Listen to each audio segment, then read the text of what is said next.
Before proceeding to the general debate, the Assembly will hear an introduction by Secretary General of his annual report on the work of the organization. Under agenda item 110, in accordance with resolution 51/241 of 31st July 1997.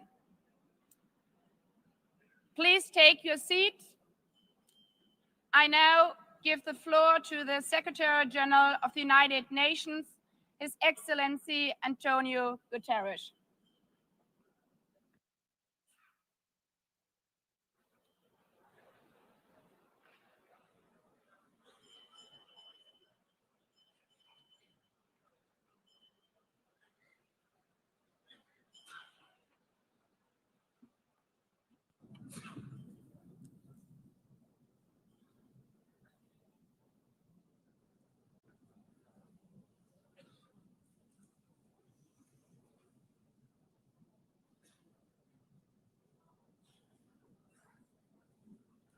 Please, could you take your seats?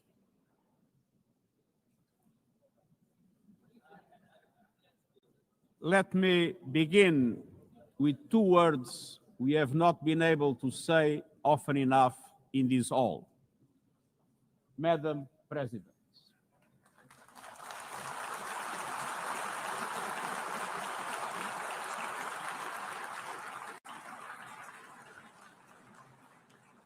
Excellencies, ladies and gentlemen, 8 years ago, in a world scorched by war, leaders made a choice: cooperation over chaos, law over lawlessness, peace over conflict. And that choice gave birth to the United Nations, not as a dream for perfection, but as a practical strategy for the survival of humanity. Many of our founders had seen firsthand the hell of the death camps and the terror of war. They knew that true leadership meant creating a system to prevent a replay of those horrors, a firewall against the flames of conflict and World War III, a forum for sovereign states to pursue dialogue and cooperation, and the concrete affirmation of an essential human truth: we are all in this together. And this General Assembly Hall is the heartbeat of that truth. It is why for decades, world leaders have come to this one-of-a-kind podium. It is why you are here today. Because at its best, the United Nations is more than a meeting place. It's a moral compass, a force for peace and peacekeeping, a guardian of international law, a catalyst for sustainable development, a lifeline for people in crisis, a lighthouse for human rights, and the center that transforms your decisions, the decisions of member states, into action. 80 years on, we confront again the question our founders faced, only more urgent, more intertwined, more unforgiving. What kind of world do we choose to build together? Excellencies, we have our work cut out for us, as our ability to carry out that work is being cut from us. We have entered in an age of reckless disruption and relentless human suffering. Look around. The principles of the United Nations that you have established are under siege. Listen, the pillars of peace and progress are buckling under the weight of impunity, inequality, and indifference. Sovereign nations invaded, hunger weaponized, truth silenced, rising smoke from bombed-out cities, rising anger in fractured societies, rising seas swallowing coastlines. Each one a warning, each one a question. What kind of world will we choose? A world of raw power or a world of laws? A world that is a scramble for self-interest or a world where nations come together? a world where might makes right, or a world of rights for all? Excellencies, our world is becoming increasingly multipolar, and this is positive, reflecting a more diverse, dynamic global landscape. But multipolarity without effective multilateral institutions can court chaos, as Europe has learned the hard way, resulting in World War I. It was multipolar, but there was no multilateral institutions. So let's be clear. International cooperation is not naivete. It is hard-headed pragmatism. In a world where there's leap borders, isolation is an illusion. No country can stop a pandemic alone. No army can halt rising temperatures. No algorithm can rebuild trust once it is broken. These are global stress tests of our system, our solidarity, and our resolve. I'm convinced we can pass these tests, and we must. Because people everywhere are demanding something better, and we owe them a system worthy of their trust and a future worthy of their dreams. And so we must make the choice, an active choice, to reassert the centrality of multilateralism, to reinforce justice and human rights, and to recommit to the principles that gave rise to our organization and to the promise contained in its first words, we the peoples. Excellencies, the choices we face are not part of an ideological debate. They are a matter of life and death for millions. As I scan the global landscape, we must make 5 critical choices. First, we must choose peace rooted in international law. Peace is our first obligation. Yet today, wars rage with a barbarity we vowed never to allow. Too often, the Charter is brandished when convenient and trampled when not. But the Charter is not optional. It is our foundation. And when the foundation cracks, everything built upon fractures. Around the world, we see countries acting as if the rules don't apply to them. We see humans treated as less than human, and we must call it out. Impunity is the mother of chaos, and it has spawned some of the most atrocious conflicts of our times. In Sudan, civilians are being slaughtered, starved, and silenced. Women and girls face unspeakable violence. There is no military solution. Gerencie sua equipe e distribua as tarefas como quiser com o Hanhanity. Quer ver as etapas? Use a visão Kanban. Including those in this hall, and the external support that is fueling this bloodshed. Push to protect civilians, because the Sudanese people deserve peace, dignity, and hope. In Ukraine, relentless violence continues to kill civilians, destroy civilian infrastructure, and threaten global peace and security. I commend recent diplomatic efforts by the United States and others. We must work for a full ceasefire and a just, lasting peace in accordance with the Charter, UN resolutions, and international law. In Gaza, the horrors are approaching a third monstrous year. They are the result of decisions that defy basic humanity.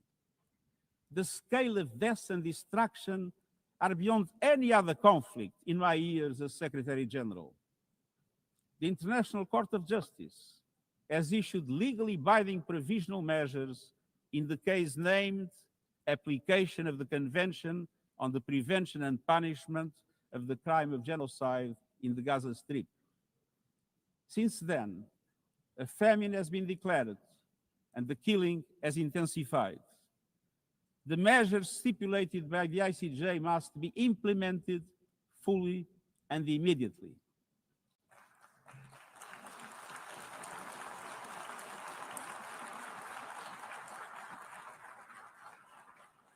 Nothing can justify the horrific Hamas terror attacks of October 7 and the taking of hostages, both of which I have repeatedly condemned. And nothing can justify the collective punishment of the Palestinian people and the systematic destruction of Gaza. We know what is needed. Permanent ceasefire now. All the hostages released now. Full humanitarian access now. And we must not relent in the only viable answer to sustainable Middle East peace, a two-state solution as so eloquently reaffirmed yesterday. We must urgently reverse dangerous trends on the ground. Relentless settler expansion and violence, and the looming threat of annexation must stop. Everywhere, from Haiti to Yemen, to Myanmar and the Sahel and beyond, we must choose peace anchored in international law. The past year has brought glimmers of hope, including the ceasefire between Cambodia and Thailand, and the agreement between Azerbaijan and Armenia brokered by the United States. But far too many crises continue unchecked. Impunity prevails, lawlessness is a contagion, it invites mayhem, accelerates terror, and risks a nuclear free-for-all. When accountability shrinks, graveyards grow. When UN staff and facilities are attacked, violating legal obligations, so too is the core of our ability to serve and deliver.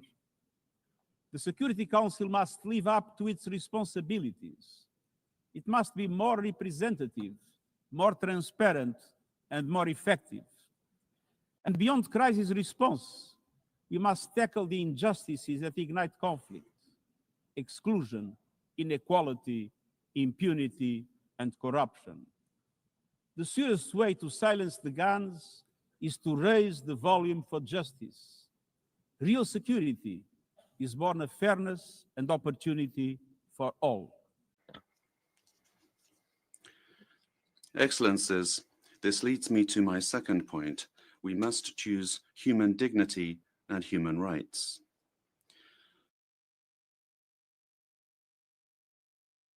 Human rights are not an ornament of peace, they're its bedrock. Human rights, economic, social, cultural, political, and civil, are universal, indivisible, and interdependent. Choosing rights means more than words. It means choosing justice over silence.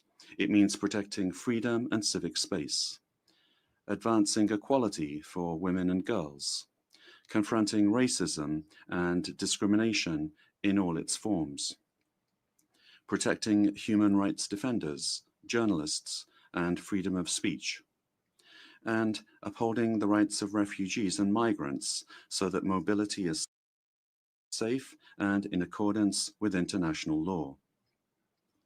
Human rights are a daily battle, online and offline. They require political will. But dignity is not only about the protection of rights.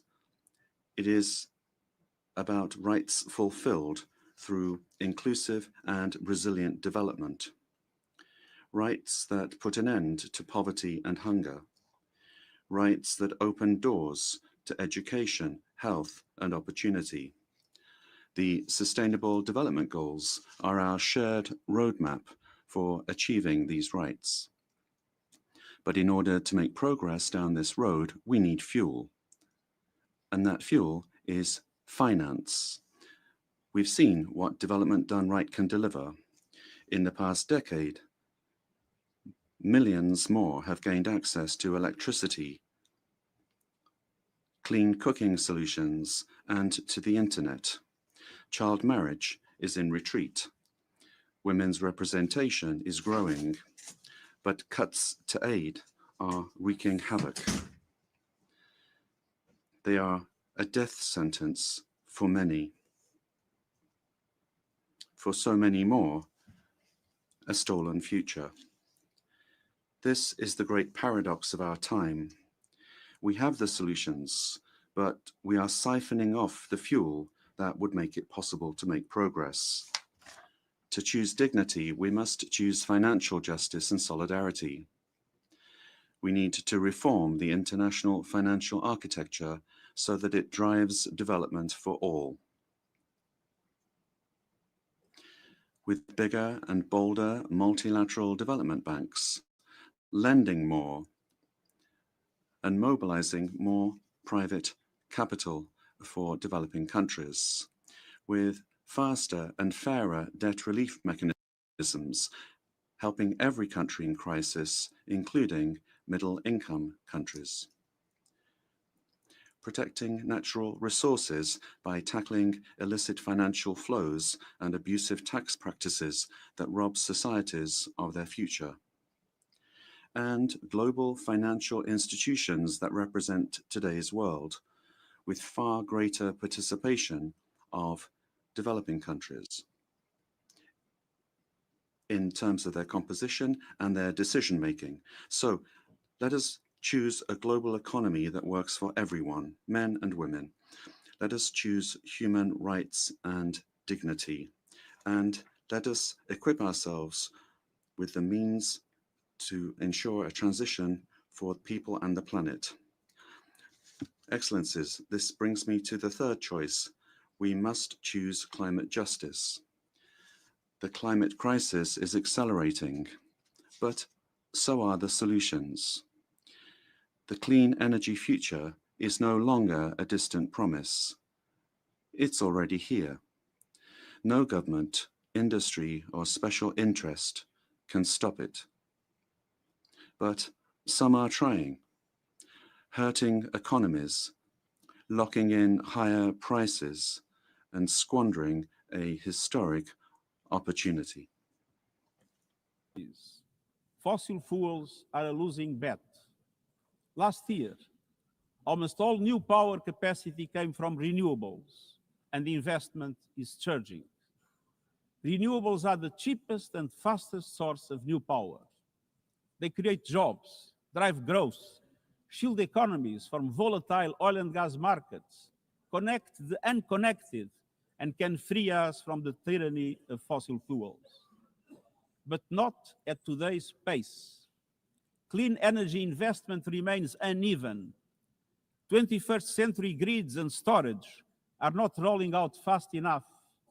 And public subsidies, taking from taxpayer money, still flow to fossil fuels over clean energy by a factor of 9 to 1. Meanwhile, emissions, temperatures, and disasters keep rising. And those least responsible suffer the most.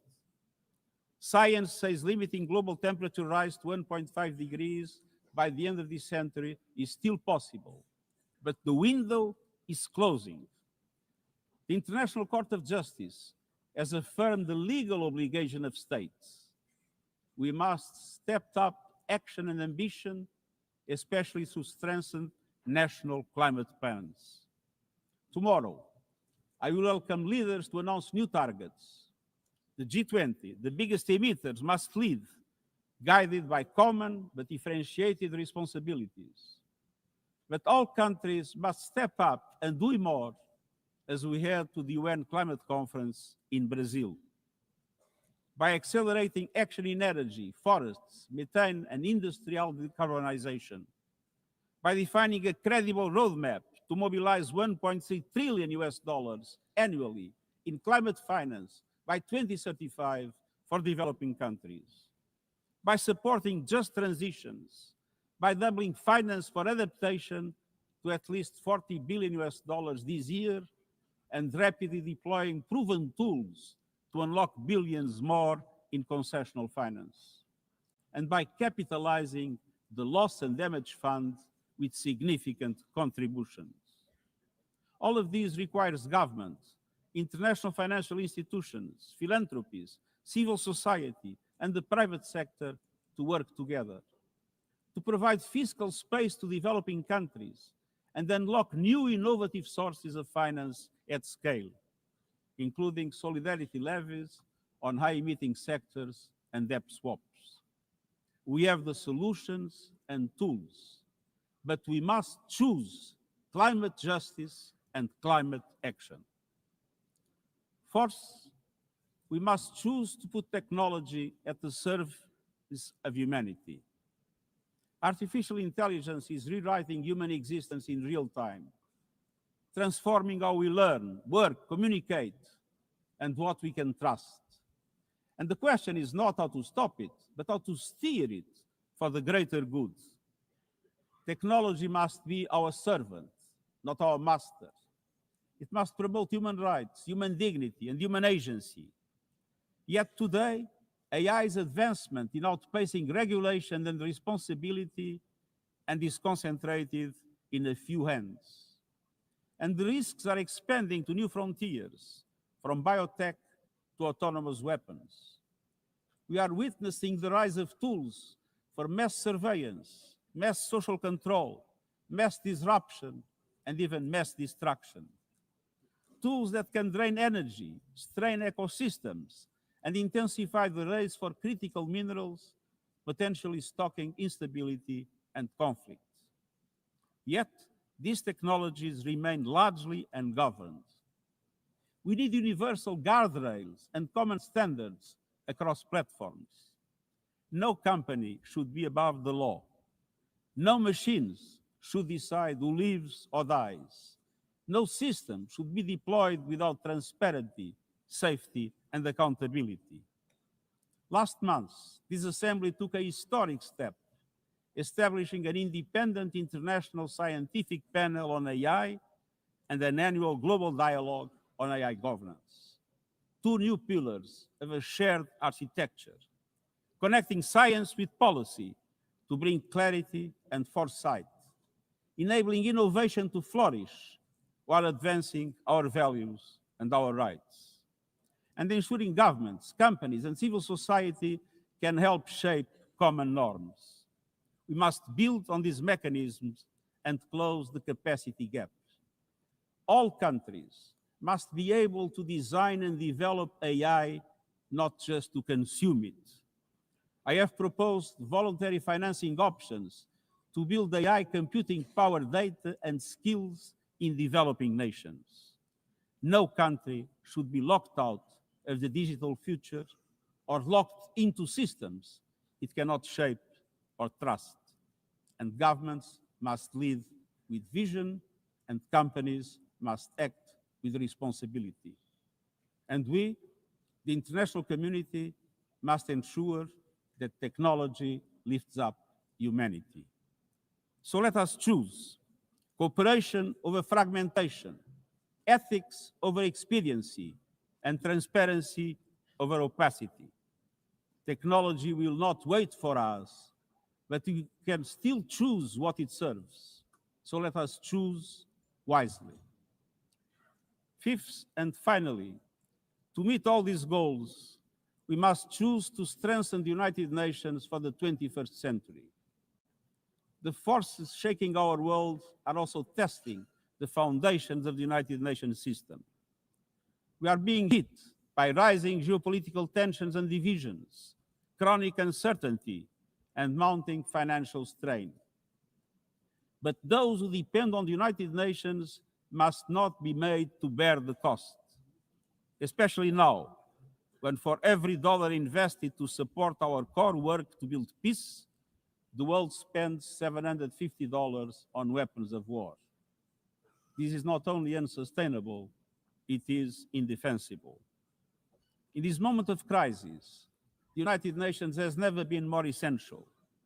The world needs our unique legitimacy, our convening power, our vision to unite nations, to bridge divides and confront the challenges before us. The Pact for the Future has shown your determination to build a United Nations that is stronger, more inclusive, and more effective. That is the logic and the urgency of our UN80 initiative. We are moving swiftly and decisively. I put forward concrete proposals, a revised budget for 2026 that strengthens accountability, improves delivery, and cuts costs. Practical reforms to implement mandates more effectively and efficiently with greater impact. and ideas to spark a paradigm shift in the structure of the UN and how its parts work together. Most of these decisions rest with you, the member states, and we will move forward in full respect of the established procedures. Together, let us choose to invest in a United Nations that adapts, innovates, and is empowered to deliver for people everywhere. Excellencies, my overriding message comes down to this. Now is the time to choose. It's not enough to know what the right choices are. I urge you to make them. I grew up in a world where choices were few. I was raised in the darkness of dictatorship, where fear silenced voices and hope was nearly crushed. Yet, even the bleakest hours, especially then, I discovered a truth that has never left me.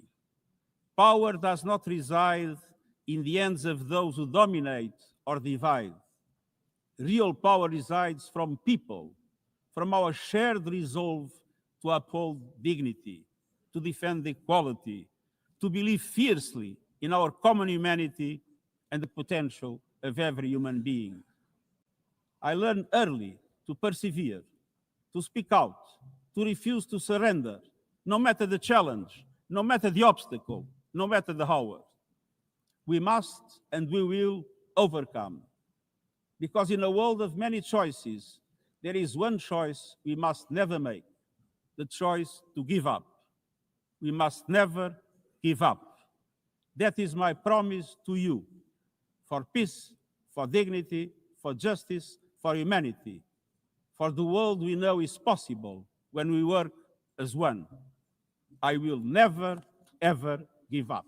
Thank you.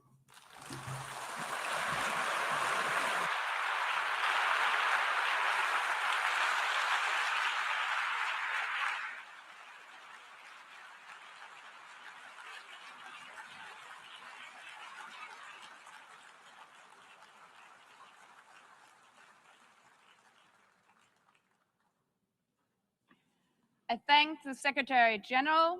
The Assembly will now turn to agenda item 8, entitled General Debate.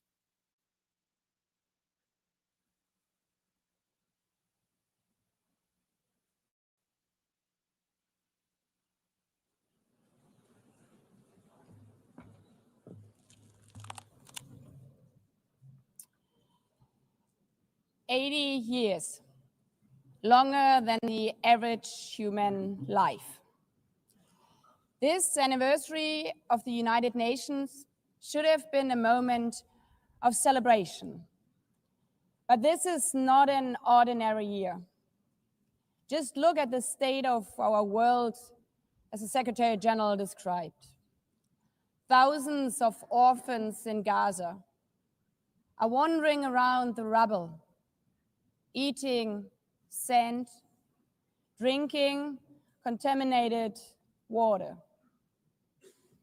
90-year-old women in Ukraine are hiding from drones, trapped in their homes instead of living their final years in peace.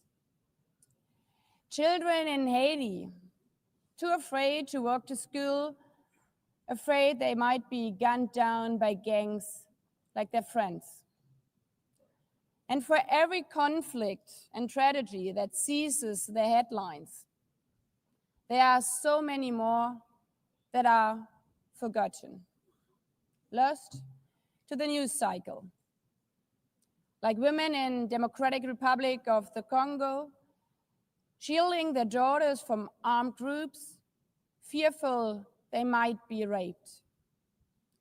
And Rohingya children, spending their whole childhood in tattered tents, unable to remember what their home looks like.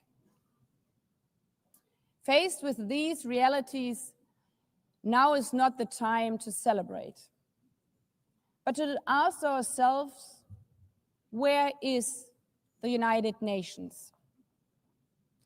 Distinguished heads of state and government, Mr. Secretary General, Excellencies, ladies and gentlemen, people out there in the world watching us. Clearly, we have to do better. But what we should not let cynics allow to weaponize these failures, to argue that our institution is a waste of money, outdated, irrelevant. When the principles of the Charter are ignored, is it the UN that has failed? When tanks rolled into Ukraine, was it because Article 2 of the Charter is not clear enough about sovereignty and territorial integrity? When civilians, children, are killed in Gaza, is it humanitarian law at fault for failing to protect them? It's not the Charter which fails. It's not the UN as an institution which fails. The Charter, our Charter, is only as strong as member states' willingness to uphold it, and their willingness to hold to account those who violate it. Excellencies, yes, our world is in pain. Yes, we have failures. But imagine how much worse would it be without the United Nations? Would a single person be better off without it? Without UNICEF, 26 million children would not have received an education. Without the World Food Programme, nearly 125 million people would have lacked life-saving food assistance. Without the World Health Organization, over 1 billion vaccines would not have been supplied. Sometimes we could have done more, but we cannot let this dishearten us. If we stop doing the right thing, evil would prevail. This 80th session is not about big celebrations.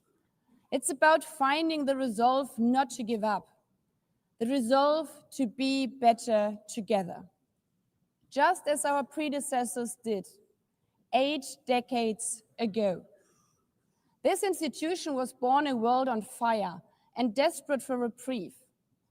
750 million, nearly a third of humanity back then, still under colonial rule. 2 world wars in a generation, 70 million dead. The horrors of the Holocaust revealed to our collective shame. This was a generation that knew almost nothing but suffering and despair. The signing of the Charter in 1945 gave hope to millions, gave us a North Star that guided our path from the ashes of war, helped guide nations from colonial rule into independent states, helped end apartheid. Across the decades, the United Nations has been a compass pointing toward peace, humanity, and justice. We have not always succeeded, but the story of this institution is not a story of easy victories. It's a story of falling and rising, of pulling ourselves and each other back up and trying harder. We gather here for the 80th time, not for empty celebration, not out of ritual, not to hear our own voices. We gather to prove that this institution matters, and that through this institution, every nation represented here, no matter how big or small, can summon again the strength and unity first shown in San Francisco 80 years ago. The courage and resolve of world leaders who, even while some called them back then naive, believed they could build a better world from the wreckage of the old. They showed then what true leadership is. It's not about imposing your will or putting others down. True leadership is about lifting others up, not out of altruism, but for a mutual benefit, and even out of our self-interest. Because as our founders and every architect of peace since then has understood, helping others is what makes ultimately our own countries stronger. Could any state have faced the global pandemic alone? The virus did not have any passport. We were only able to solve it at the end with the support of the World Health Organization. The climate crisis does not stop at borders. CO2 emissions anywhere affect people everywhere. Even the wealthiest cities in the world cannot shield themselves from wildfires. And imagine coming here by plane. How safe would you feel to step into the next airplane if there were no International Civil Aviation Organization anymore, which is responsible for setting safety regulations for 5 billion passengers each year? How comfortable would you be with your children using the internet while AI is uncontrolled and unchecked? As the lines between what is real and fake start to blur. In this globalized, digitalized world, we work together or we suffer alone. Excellencies, the theme of this milestone session and the high-level week is therefore better together. 80 years and more for peace, development, and human rights. Will living up to that be easy? No. But this hall was not built for easy times. It was built to come together to confront the hardest topics. This session is a session where the high-level week is about resolving differences. We showed some of it yesterday already. But even the house of dialogue and diplomacy needs a renovation. That is why the UN80 initiative and the wider reform process are not luxuries, but necessities. We are literally now at a crossroads, a make it or break it moment, politically, financially. Therefore, we have to deliver a United Nations that is agile, cost-effective, and fit for purpose. Member states have to give the Secretary General and this process their full support in New York. It must carry. That includes delivering the Pact for the Future and accelerating progress on the Sustainable Development Goals. Again, this is not about charity. It's about addressing the core purposes of this institution, about strengthening our foundations across all 3 pillars: peace and security, human rights, and sustainable development. They are inseparable. Leaving hundreds of millions trapped in extreme poverty, vulnerable to crisis, and denied their human rights is not only a moral failure, it's a recipe for global unrest, terrorism, and a tragic waste of humanity's greatest resource, its people. Put it simply, without the SDGs, there cannot be lasting peace. Excellencies, our future as an institution will also be shaped by the selection of the next Secretary General. And here we must pause and reflect.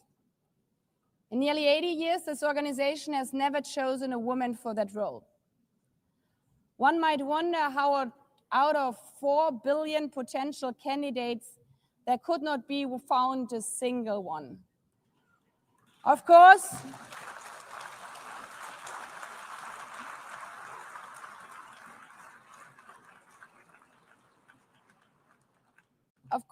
the choice rests with member states. But those of you having been there yesterday celebrating Beijing, one strong female leader after the other from all our continents. Like 80 years ago, we are standing at a crossroads.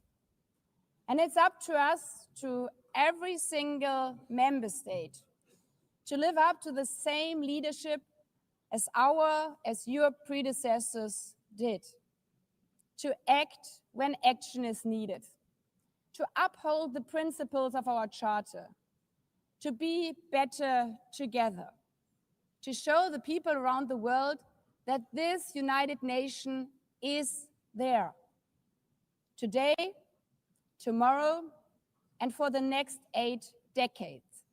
Because after all, it's the life insurance for every country.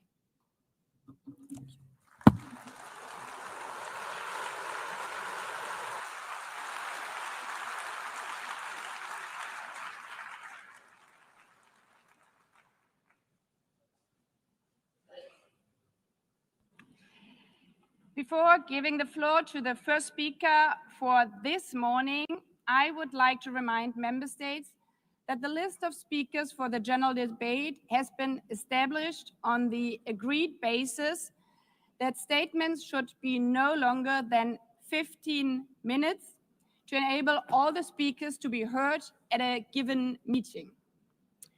Within this time frame, I would like to appeal to speakers to deliver their statements at a reasonable pace so that interpretation into the other official languages may be provided properly.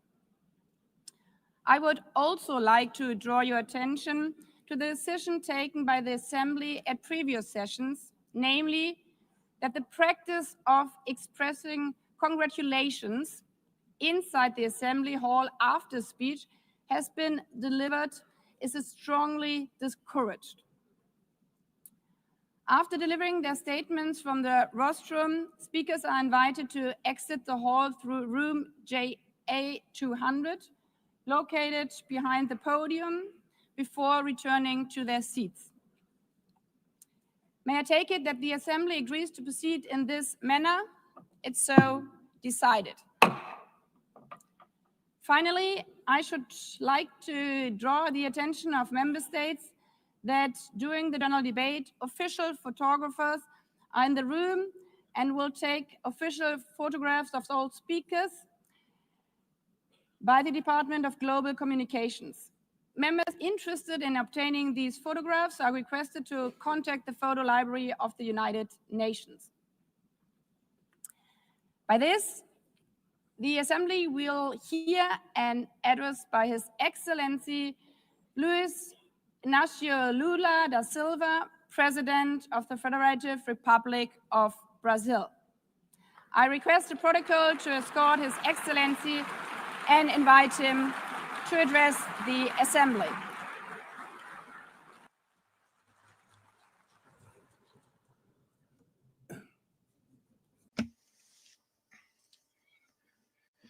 Madam President of the General Assembly, Analina Berbuki, Mr. Secretary General Antonio Guterres, dear heads of state and government, and representatives of the member states gathered here. This should be a time to celebrate the United Nations. Created at the end of the war, the UN symbolizes the highest expression A ONU simboliza a expressão mais elevada da aspiração pela paz e pela prosperidade. Hoje, contudo, os ideais que inspiraram seus fundadores em São Francisco estão ameaçados como nunca estiveram em toda a sua história. O multilateralismo está diante de nova encruzilhada. A autoridade desta organização está em xeque. Assistimos à consolidação de uma desordem internacional marcada por seguidas concessões à política do poder, atentados à soberania, sanções arbitrárias e intervenções unilaterais estão se tornando regra. Existe um evidente paralelo entre a crise do multilateralismo e o enfraquecimento da democracia. O autoritarismo se fortalece quando nos omitimos frente a arbitrariedades. Quando a sociedade internacional vacila na defesa da paz, da soberania e do direito, as consequências são trágicas. Em todo o mundo, forças antidemocráticas tentam subjugar as instituições e sufocar as liberdades. Cultuam a violência, exaltam a ignorância, atuam como milícias físicas e digitais e cerceiam a imprensa. Mesmo sob ataques sem precedentes, o Brasil optou por resistir e defender sua democracia, reconquistada há 40 anos pelo seu povo, depois de 2 décadas de governos ditatoriais. Não há justificativa para as medidas unilaterais e arbitrárias contra as nossas instituições e nossa economia. A agressão contra a independência do Poder Judiciário é inaceitável. Essa ingerência em assuntos internos conta com o auxílio de uma extrema-direita subserviente e saudosa de antigas hegemonias. Falsos patriotas arquitetam e promovem publicamente ações contra o Brasil. Não há pacificação com impunidade. Há poucos dias, e pela primeira vez em 525 anos de nossa história, um ex-chefe de Estado foi condenado por atentar contra o Estado democrático de direito. Foi investigado, indiciado e julgado, e responsabilizado pelos seus atos em um processo minucioso. Teve amplo direito de defesa, prerrogativa que as ditaduras negam às suas vítimas. Diante dos olhos do mundo, o Brasil deu um recado a todos os candidatos autocratas e aqueles que os apoiam. Nossa democracia e nossa soberania são inegociáveis. Seguiremos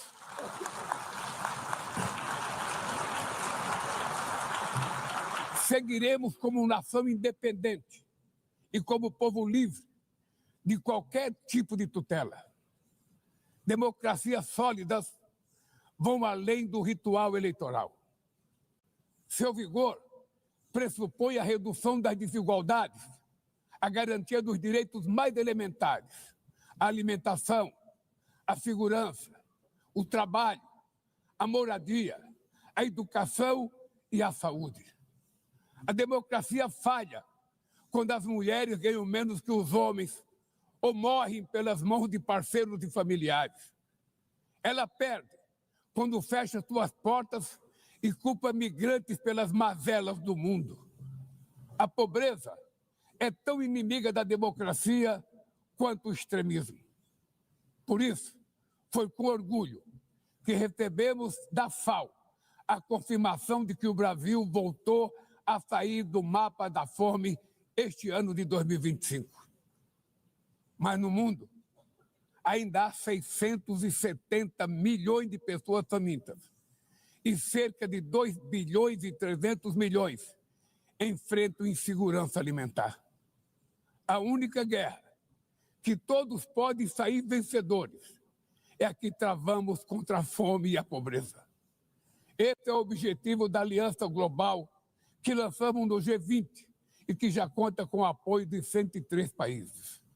A comunidade internacional precisa rever suas prioridades, reduzir os gastos com guerras e aumentar a ajuda ao desenvolvimento, aliviar o serviço da dívida externa dos países mais pobres, sobretudo os africanos, e definir padrões mínimos de tributação global para que os super ricos paguem mais impostos que os trabalhadores. A democracia também se mede pela capacidade de proteger as famílias e a infância. As plataformas digitais trazem possibilidade de nos aproximar como jamais havíamos imaginado, mas têm sido usadas para semear intolerância, misoginia, xenofobia e desinformação. A internet não pode ser terra sem lei. Cabe ao poder público proteger os mais vulneráveis. Regular não é restringir a liberdade de expressão, é garantir o que já é ilegal no mundo real seja tratado assim também no ambiente digital, no ambiente virtual. Ataques à regulação servem para encobrir interesses escusos e dar guarida a crimes como fraudes, tráfico de pessoas, pedofilia e investidas contra a democracia. O parlamento brasileiro, corretamente, apressou-se em abordar esse problema. Com orgulho, promulguei na última semana uma das leis mais avançadas do mundo para a proteção de crianças e adolescentes na esfera digital.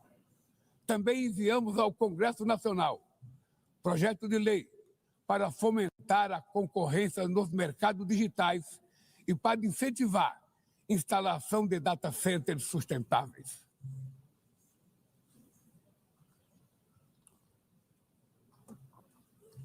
Para mitigar os riscos da inteligência artificial, apostamos na construção de uma governança multilateral em linha com o Pacto Digital Global aprovado neste plenário o ano passado.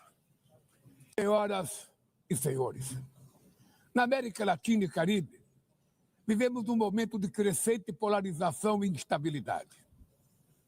Manter a região como zona de paz sempre foi e é a nossa prioridade. Somos um continente livre de armas de destruição em massa, sem conflitos étnicos ou religiosos. É preocupante a equiparação entre a criminalidade e o terrorismo. A forma mais eficaz de combater o tráfico de drogas é a cooperação para reprimir a lavagem de dinheiro e limitar o comércio de armas.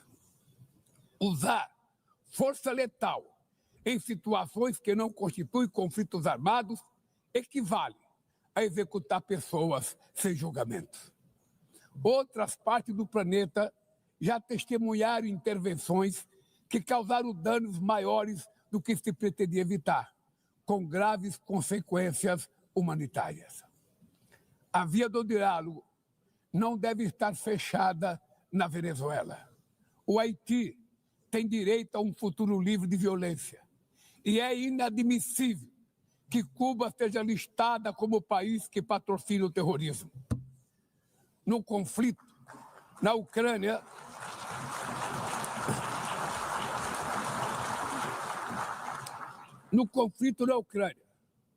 todos já sabemos que não haverá solução militar. O recente encontro no Alasca despertou a esperança de uma saída negociada. É preciso pavimentar caminhos para uma solução realista. Isso implica levar em conta as legítimas preocupações de segurança de todas as partes. A iniciativa africana e o grupo de amigos da paz, criado por China e Brasil, pode contribuir para promover o diálogo. Nenhuma situação é mais emblemática do que o uso desproporcional e ilegal da força do que a da Palestina. Os atentados terroristas perpetrados pelo Hamas são indefensáveis sob qualquer ângulo, mas nada, absolutamente nada, justifica o genocídio em curso em Gaza. Ali, sob toneladas de escombros, estão enterradas dezenas de milhares de mulheres e crianças inocentes. Ali também estão sepultados o direito internacional humanitário e o mito da superioridade ética do Ocidente. Esse massacre não aconteceria sem a cumplicidade dos que poderiam evitá-lo. Em Gaza, fome é usado como arma de guerra e o deslocamento forçado de populações é praticado impunemente.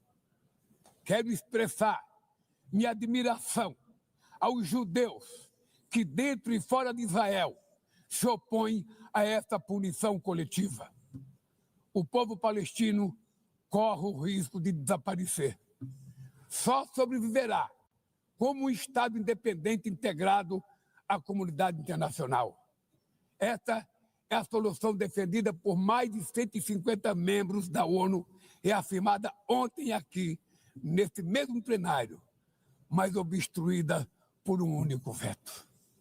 É lamentável que o presidente Mahmoud Abbas tenha sido impedido pelo país anfitrião de ocupar a bancada da Palestina nesse momento histórico.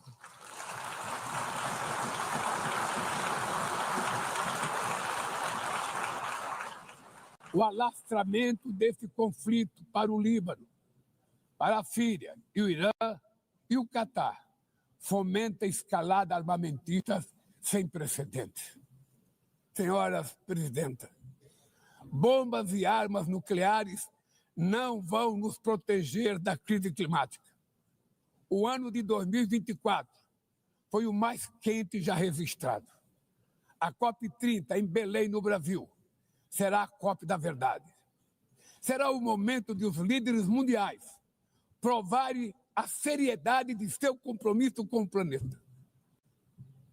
Sem ter o quadro completo das contribuições nacionalmente determinadas, as chamadas NDCs, caminharemos de olhos vendados para um verdadeiro abismo.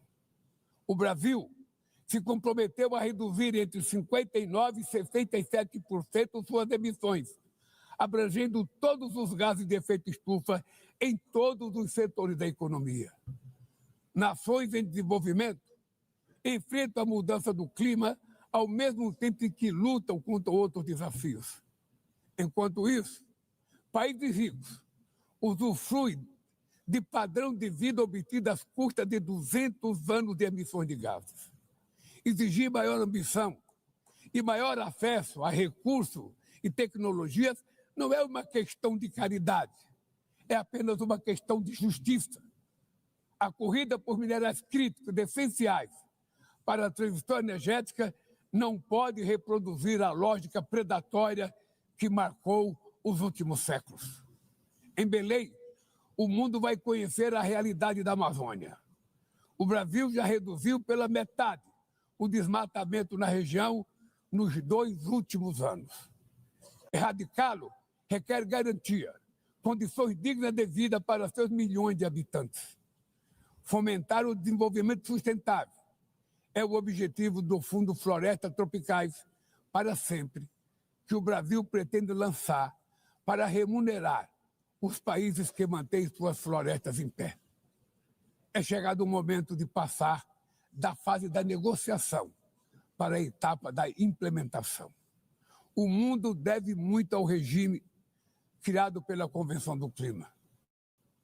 Mas é necessário trazer o combate à mudança do clima para o coração da ONU, para que ela tenha a atenção que merece. Um conselho vinculado à Assembleia Geral, com força e legitimidade para monitorar compromissos, dará coerência à ação climática.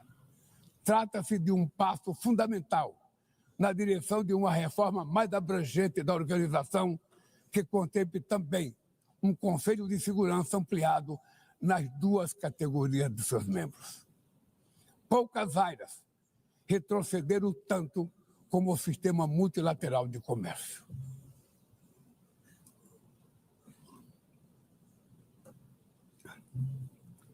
Medidas unilaterais transformam em letra morta princípios basilares como a cláusula de nação mais favorecida. Desorganizam cadeias de valor e lançam a economia mundial em uma espiral perniciosa de preços altos e estagnação. É urgente refundar a OMC em bases modernas e flexíveis. Senhoras e senhores, este ano o mundo perdeu 2 personalidades excepcionais. O ex-presidente do Uruguai, Pepe Mujica, e o nosso querido Papa Francisco. Ambos encarnaram como ninguém os melhores valores humanistas. Suas vidas se entrelaçaram com as 8 décadas de existência da ONU. Se ainda estivesse entre nós, provavelmente usariam esta tribuna para lembrar que o autoritarismo, a degradação ambiental e a desigualdade não são inexoráveis. Que os únicos derrotados são os que cruzam os braços resignados. Que podemos vencer os falsos profetas de oligarcas que exploram o medo e monetizam o ódio. E que o amanhã é feito de escolhas diárias e é preciso coragem de agir para transformá-lo.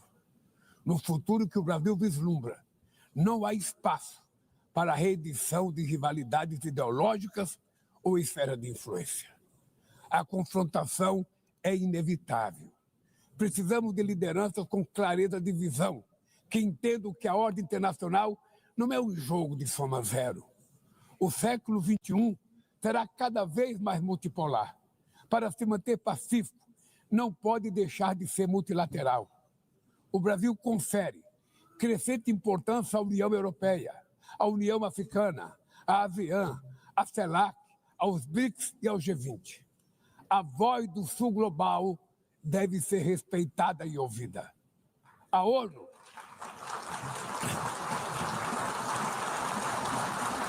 ONU tem hoje quase 4 vezes mais membros do que os 51 que estiveram na sua fundação. Nossa missão histórica é a de torná-la novamente portadora de esperanças e promotora da igualdade e da paz, do desenvolvimento sustentável e da diversidade e da tolerância. Que Deus nos abençoe a todos e muito obrigado.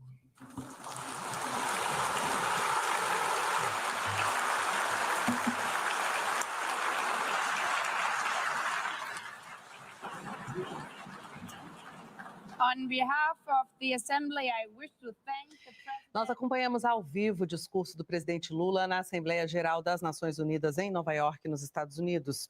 A defesa da democracia,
The Assembly will hear an address by His Excellency Donald Trump, President of the United States of America.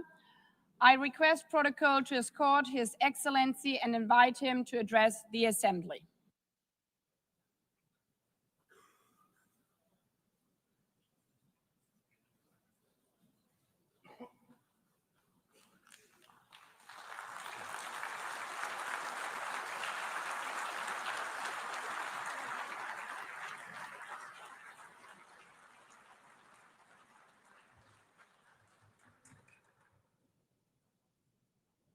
Thank you very much. Very much appreciated.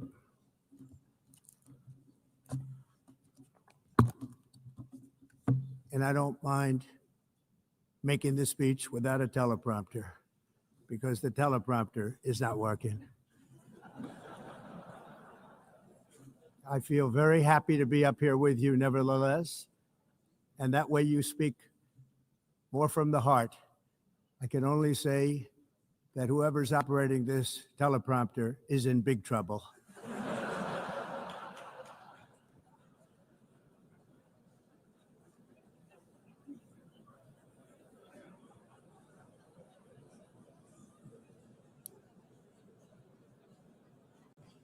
Hello, Madam First Lady. Thank you very much for being here. And Madam President, Mr. Secretary General, First Lady of the United States, distinguished delegates, ambassadors, and world leaders. 6 years have passed since I last stood in this grand hall and addressed a world that was prosperous, and at peace in my first term. Since that day, the guns of war have shattered the peace I forged on 2 continents. An era of calm and stability gave way to one of the great crises of our time. And here in the United States, 4 years of weakness, lawlessness, and radicalism under the last administration delivered our nation into a repeated set of disasters. 1 year ago, our country was in deep trouble, but today, just 8 months into my administration, we are the hottest country anywhere in the world, and there is no other country even close. America is blessed with the strongest economy, the strongest borders, the strongest military, the strongest friendships, and the strongest spirit of any nation on the face of the earth. This is indeed the golden age of America. We are rapidly reversing the economic calamity we inherited from the previous administration, including ruinous price increases and record-setting inflation like we've never had before. Under my leadership, energy costs are down, gasoline prices are down, grocery prices are down, mortgage rates are down, and inflation has been defeated. The only thing that's up is the stock market, which just hit a record high. In fact, it hit a record high 48 times in the last short period of time. Growth is surging, manufacturing is booming. The stock market, as I said, is doing better than it's ever done. And all of you in this room benefit by that, almost everybody. And importantly, workers' wages are rising at the fastest pace in more than 60 years. And that's what it's all about, isn't it? In 4 years of President Biden, we had less than $1 trillion of new investment into the United States. In just 8 months since I took office, we have secured commitments and money already paid for $17 trillion. Think of it, 4 years, less than $1 trillion, 8 months, much more than $17 trillion is being invested in the United States, and it's now pouring in from all parts of the world. We've implemented the largest tax cuts in American history and the largest regulation cuts in American history, making this once and again the best country on earth to do business. And many of the people in this room are investing in America, and it's turned out to be an awfully good investment during this 8-month period. In my first term, I built the greatest economy in the history of the world. We had the best economy ever, history of the world. And I'm doing the same thing again, but this time it's actually much bigger and even better. The numbers far surpass my record-setting first term. On our southern border,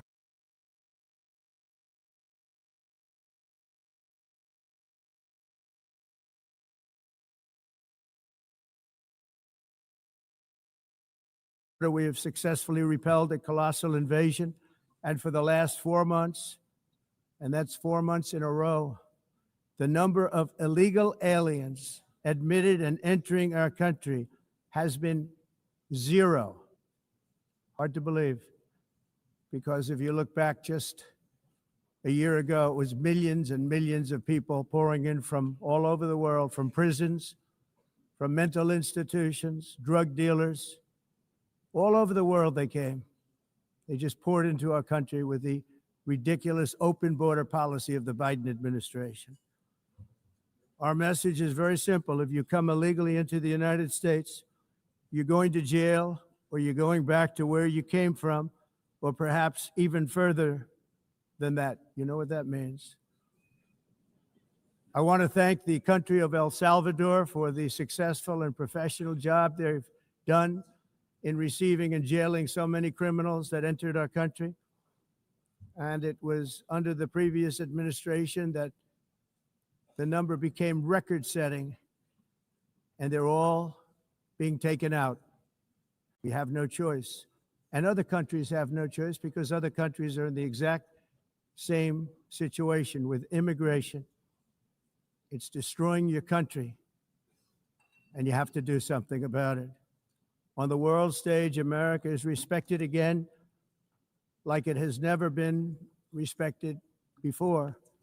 You think about 2 years ago, 3 years ago, 4 years ago, or 1 year ago, we were a laughingstock all over the world.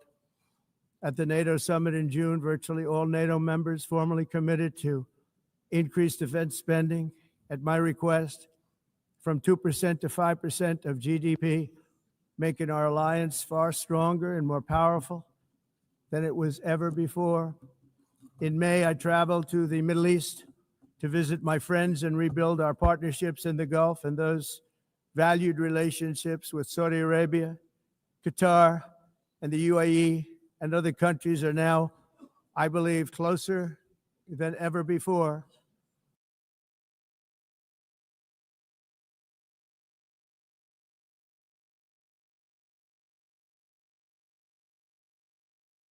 My administration has negotiated one historic trade deal after another, including with the United Kingdom, the European Union, Japan, South Korea, Vietnam, Indonesia, the Philippines, Malaysia, and many, many others. Likewise, in a period of just 7 months, I have ended 7 unendable wars. They said they were unendable. You're never going to get them solved. Some were going for 31 years, 2 of them. Never going to get them solved. Some were going for 31 years, 2 of them. 31, think of it, 31 years. One was 36 years. One was 28 years. I ended 7 wars.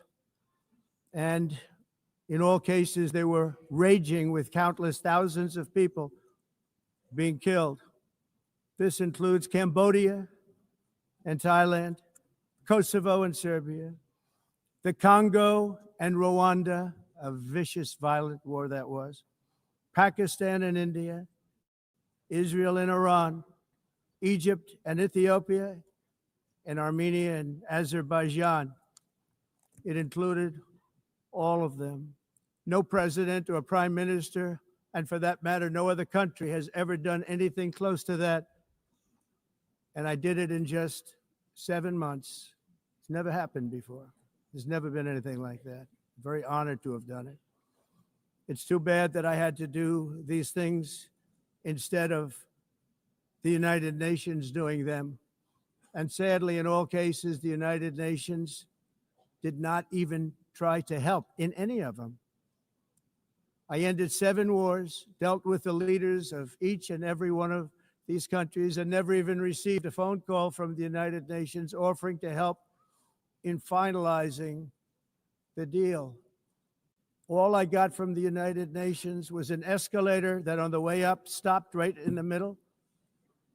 If the First Lady wasn't in great shape, she would have fallen, but she's in great shape.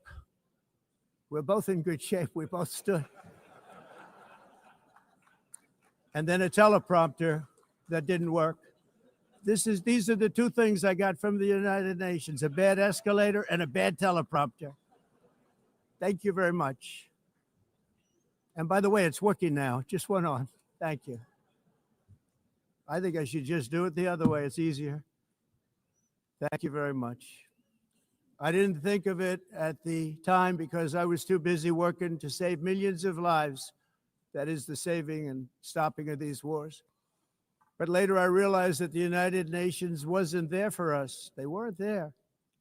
I thought of it really after the fact, not during these negotiations, which were not easy. That being the case, what is the purpose of the United Nations? The UN has such tremendous potential. I've always said it. It has such tremendous, tremendous potential, but it's not even coming close to living up to that potential. For the most part, at least for now, all they seem to do is write a really strongly worded letter and then never follow that letter up. It's empty words, and empty words don't solve war. The only thing that solves war and wars is action. Now, after ending all of these wars and also earlier negotiating the Abraham Accords, which is a very big thing for which our country received no credit, never receives credit. Everyone says that I should get the Nobel Peace Prize for each one of these achievements. But for me, the real prize will be the sons and daughters who live to grow up with the mothers and fathers, because millions of people are no longer being killed in endless and unglorious wars. What I care about is not winning prizes, it's saving lives. We saved millions and millions of lives with the 7 wars. And we have others that we're working on, and you know that. Many years ago, a very successful real estate developer in New York, known as Donald J. Trump, I bid on the renovation and rebuilding of this very United Nations complex. I remember it so well. I said at the time that I would do it for $500 million, rebuilding everything. It would be beautiful. I used to talk about, I'm going to give you marble floors. They're going to give you terrazzo. I'm going to give you the best of everything. You're going to have mahogany walls. They're going to give you plastic. But they decided to go in another direction, which was much more expensive at the time, and which actually produced a far inferior product. And I realized that they did not know what they were doing when it came to construction, and that their building concepts were so wrong, and the product that they were proposing to build was so bad and so costly. It was going to cost them a fortune. And I said, and wait till you see the overruns. Well, I turned out to be right. They had massive cost overruns and spent between $2 and $4 billion on the building, and did not even get the marble floors that I promised them. You walk on terrazzo. Do you notice that? As far as I'm concerned, frankly, looking at the building and getting stuck on the escalator, they still haven't finished the job. They still haven't finished. That was years ago. The project was so corrupt that Congress actually asked me to testify before them on the tremendous waste of money, because it turned out that they had no idea what it was, but they knew it was anywhere between $2 and $4 billion, as opposed to $500 million with a guarantee. But they had no idea, and I said it cost much more than $5 billion. Unfortunately, many things in the United Nations are happening just like that, but on an even much bigger scale, much, much bigger. Very sad to see. Whether the UN can manage to play a productive role, I've come here today to offer the hand of American leadership and friendship to any nation in this assembly that is willing to join us in forging a safer, more prosperous world. And it's a world that we'll be much happier with. A dramatically better future is within our reach. But to get there, we must reject the failed approaches of the past and work together to confront some of the greatest threats in history. There is no more serious danger to our planet today than the most powerful and destructive weapons ever devised by man, of which the United States, as you know, has many. Just as I did in my first term, I've made containing these threats a top priority, starting with the nation of Iran. My position is very simple. The world's #1 sponsor of terror can never be allowed to possess the most dangerous weapon. That's why shortly after taking office, I sent the so-called Supreme Leader a letter making a generous offer. I extended a pledge of full cooperation in exchange for a suspension of Iran's nuclear program. The regime's answer was to continue their constant threats to their neighbors and U.S. interests throughout the region, and some great countries that are right nearby. Today, many of Iran's former military commanders, in fact, I can say almost all of them, are no longer with us. They're dead. And 3 months ago, in Operation Midnight Hammer, 7 American B-2 bombers dropped the 14 30,000-pound each bombs on Iran's key nuclear facilities, totally obliterating everything. No other country on earth could have done what we did. No other country has the equipment to do what we did. We have the greatest weapons on earth. We hate to use them. But we did something that for 22 years people wanted to do. With Iran's nuclear enrichment capacity demolished, I immediately brokered an end to the 12-day war, as it's called, between Israel and Iran, with both sides agreeing to fight no longer. As everyone knows, I have also been deeply engaged in seeking a ceasefire in Gaza. Have to get that done. Have to get it done. Unfortunately, Hamas has repeatedly rejected reasonable offers to make peace. We can't forget October 7th, can we? Now, as if to encourage continued conflict, some of this body is seeking to unilaterally recognize a Palestinian state. The rewards would be too great for Hamas terrorists for their atrocities. This would be a reward for these horrible atrocities, including October 7th, even while they refuse to release the hostages or accept a ceasefire.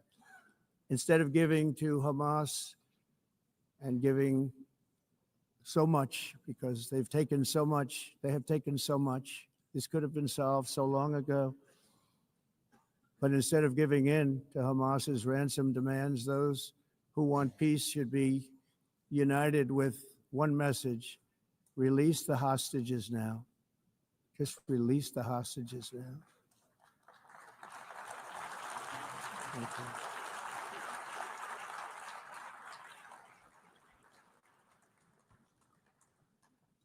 Thank you.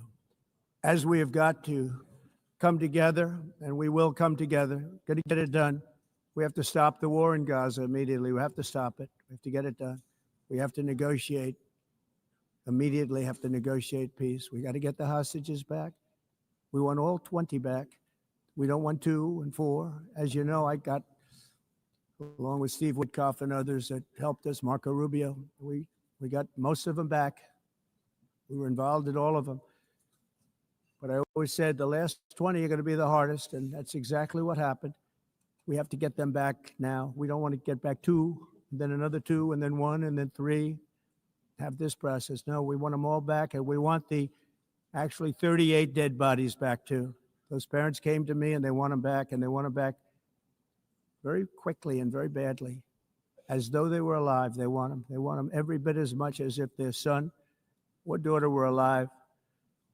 I've also been working relentlessly, stopping the killing in Ukraine. I thought that would be, of the 7 wars that I stopped, I thought that would be the easiest because of my relationship with President Putin, which had always been a good one. I thought that was going to be the easiest one. But you know, in war, you never know what's going to happen. There are always lots of surprises, both good and bad. Everyone thought Russia would win this war in 3 days, but it didn't work out that way. It was supposed to be just a quick little skirmish. It's not making Russia look good. It's making them look bad. No matter what happens from here on out, this was something that should have taken a matter of days, certainly less than a week. And they've been fighting for 3.5 years and killing anywhere from 5,000 to 7,000 young soldiers, mostly soldiers, on both sides every single week, from 5,000 to 7,000 dead young people, and some in cities, much smaller numbers, where rockets are shot, where drones are dropped. This war would never have started if I were president. This was a war that should have never happened. It shows you what leadership is, what bad leadership can do to a country. Look what happened to the United States, and look where we are right now in just a short period of time. The only question now is how many more lives will be needlessly lost on both sides. China and India are the primary funders of the ongoing war by continuing to purchase Russian oil. But inexcusably, even NATO countries have not cut off much Russian energy and Russian energy products, which, as you know, I found out about 2 weeks ago, and I wasn't happy. Think of it. They're funding the war against themselves. Who the hell ever heard of that one?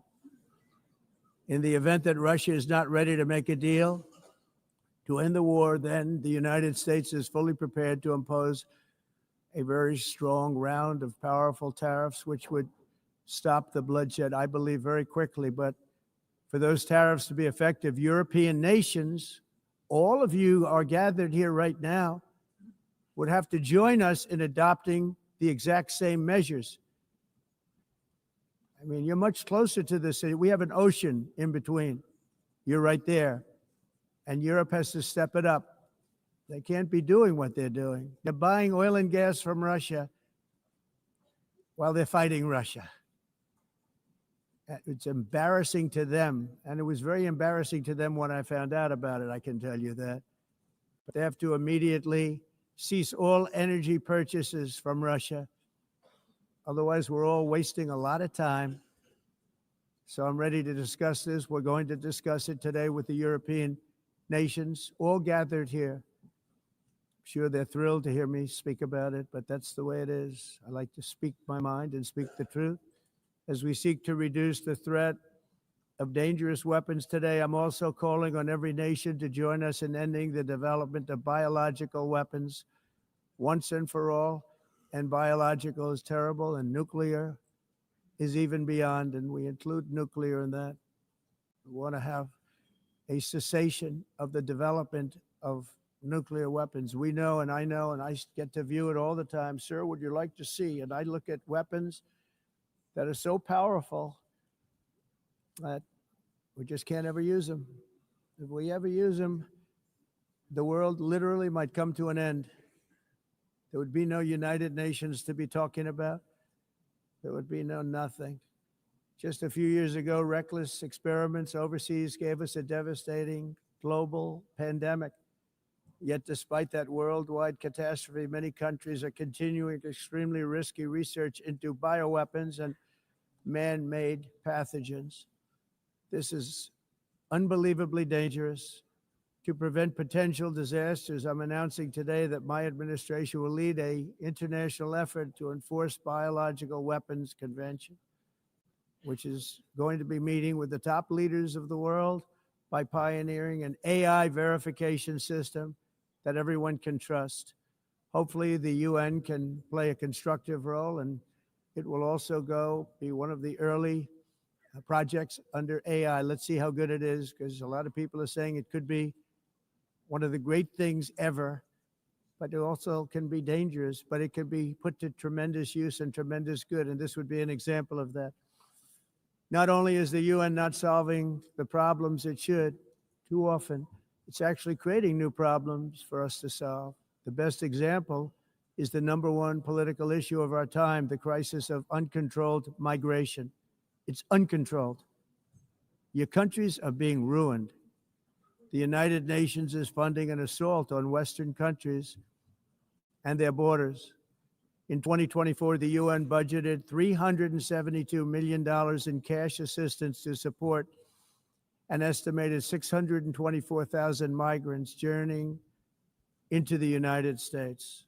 Think of that. The UN is supporting people that are illegally coming into the United States, and then we have to get them out.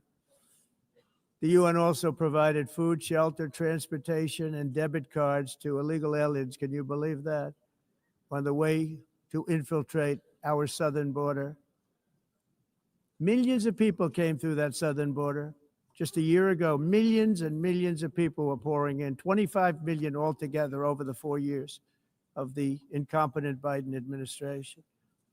And now we have it stopped, totally stopped. In fact, they're not even coming anymore because they know they can't get through. But what took place is totally unacceptable. The UN is supposed to stop invasions, not create them and not finance them. In the United States, we reject the idea that mass numbers of people from foreign lands can be permitted to travel halfway around the world, trample our borders, violate our sovereignty, cause unmitigated crime, and deplete our social safety net.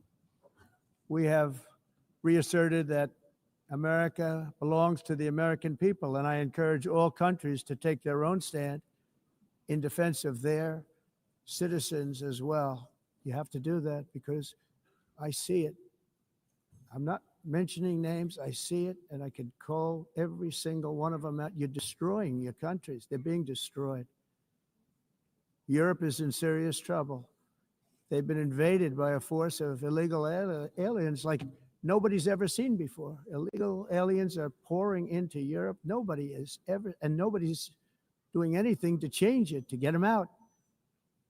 It's not sustainable. And because they choose to be politically correct, they're doing just absolutely nothing about it. And I have to say, I look at London, where you have a terrible mayor, terrible, terrible mayor. And it's been so changed, so changed.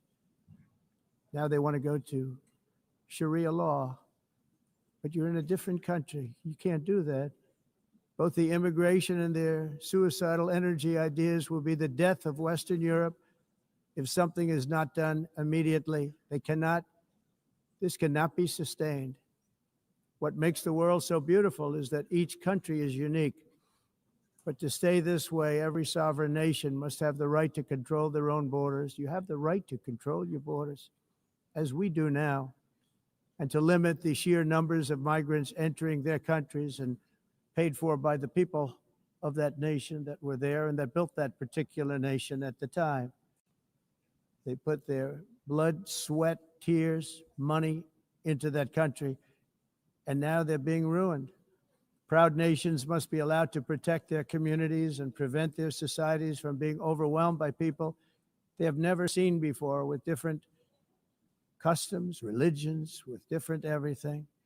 Where migrants have violated laws, lodged false asylum claims, or claimed refugee status for illegitimate reasons, they should, in many cases, be immediately sent home.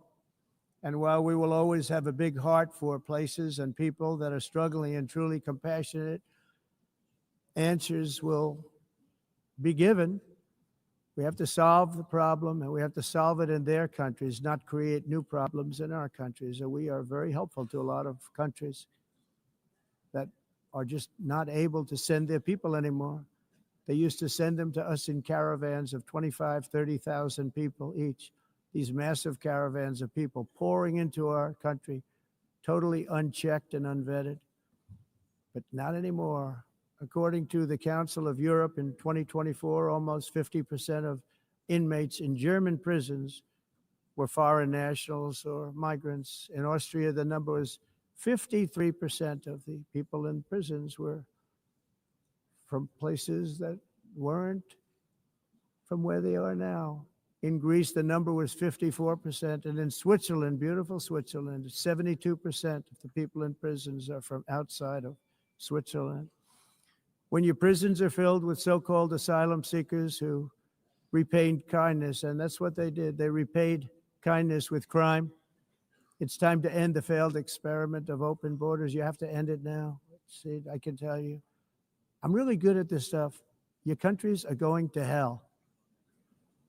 In America, we've taken bold action to swiftly shut down uncontrolled migration. Once we started detaining and deporting everyone who crossed the border and removing illegal aliens from the United States, they simply stopped coming. They're not coming anymore. We're getting a lot of credit, but they're not coming anymore. This was a humanitarian act for all involved, because on the trips up, thousands of people a week were dying. Women were being raped. Nobody's ever seen anything like it. Raped, horribly beaten, raped. On the trip up, the journey up, it was a long walk. It was a long, arduous journey, indeed. And it was also a historic victory against human trafficking throughout the region. What we did was a victory, and we saved so many lives of people that wouldn't make the journey. That journey was loaded up with death. Loaded up with death. Dead bodies all along the roads of jungles to get up. They go through jungles, they go through areas so hot you couldn't breathe. They were dying of suffocation, areas so hot that you couldn't breathe. Dead bodies all over. By them not coming, we're saving tremendous numbers of lives. My people have done a fantastic job in doing what they did, and the American public agrees with it. I mean, I was very proud to see this morning I have the highest poll numbers I've ever had. Part of it is because of what we've done on the border. I guess the other part is what we've done on the economy. Joe Biden's policies empowered murderous gangs, human smugglers, child traffickers, drug cartels, and prisoners from all over the world.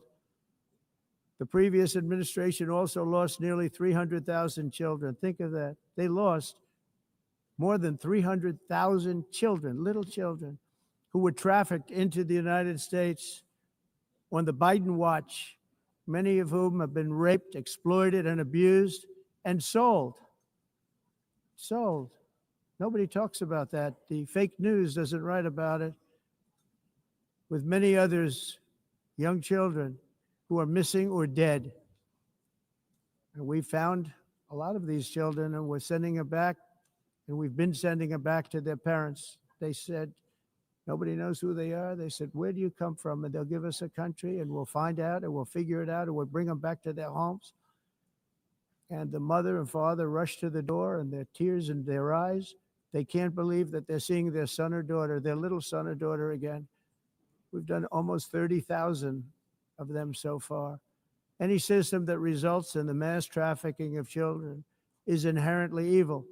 Yet that is exactly what the globalist migration agenda has done, and it's what it's all about. In America, those days, as you know, are over. The Trump administration is working, and we are continuing to work to track down the villains that are causing this problem, and also, as I said, to get back the 30,000 we've already returned. Now I think we're going to have another. We're going to find a lot. You're not going to find all of them. 300, more than 300,000. They're lost or they're dead. They're lost or they're dead because of the animals that did this. To protect our citizens, I've also designated multiple savage drug cartels as far as and you see this, and you see it happening right before your eyes. Let's put it this way. People don't like taking big loads of drugs in boats anymore. There aren't too many boats that are traveling on the seas by Venezuela. They tend not to want to travel very quickly anymore. And we've virtually stopped drugs coming into our country by sea. We call them the water drugs. They kill hundreds of thousands of people. I've also designated multiple savage drug cartels as far as foreign terrorist organizations, along with two bloodthirsty transnational gangs, probably the worst gangs anywhere in the world, MS-13 and Tren de Aragua. Tren de Aragua is from Venezuela, by the way. Such organizations torture, maim, mutilate, and murder with impunity. They're the enemies of all humanity. For this reason, we've recently begun using the supreme power of the United States military to destroy Venezuelan terrorists and trafficking networks led by Nicolas Maduro. To every terrorist thug smuggling poisonous drugs into the United States of America, please be warned that we will blow you out of existence. That's what we're doing. We have no choice. Can't let it happen. They're destroying. I believe we lost 300,000 people last year to drugs, 300,000. Fentanyl and other drugs. Each boat that we sink carries drugs that would kill more than 25,000 Americans. We will not let that happen. Energy is another area where the United States is now thriving like never before.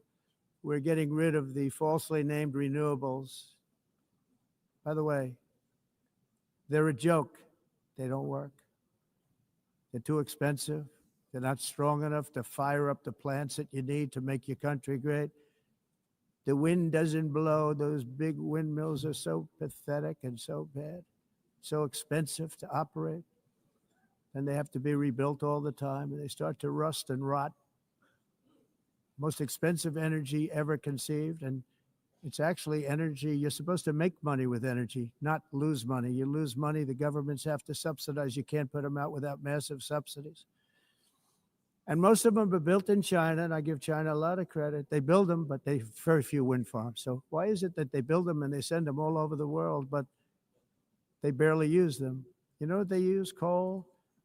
They use gas. They use almost anything, but they don't like wind. but they sure as hell like selling the windmills.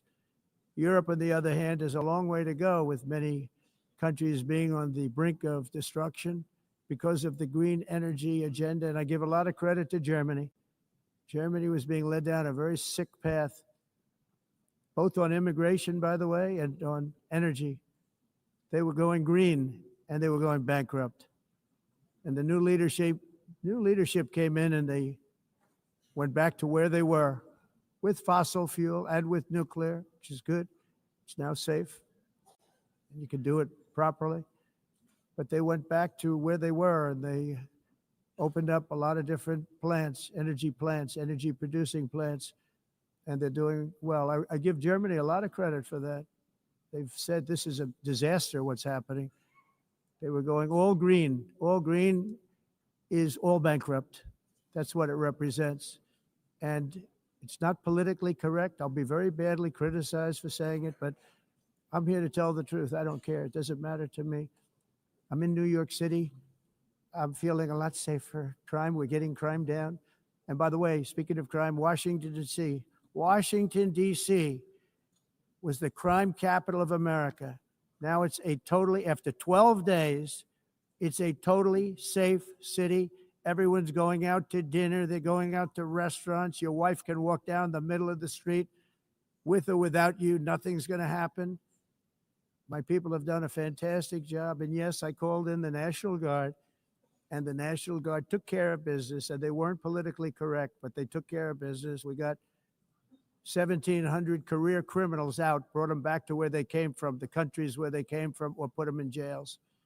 Washington, D.C. is now a totally safe city again, and I welcome you to come. In fact, we'll have dinner together at a local restaurant, and we'll be able to walk. We don't have to go by an armor-plated vehicle.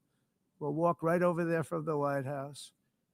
They've given up their powerful edge, a lot of the countries that we're talking about, in oil and gas, such as essentially closing the great North Sea oil. Oh, the North Sea, I know it so well.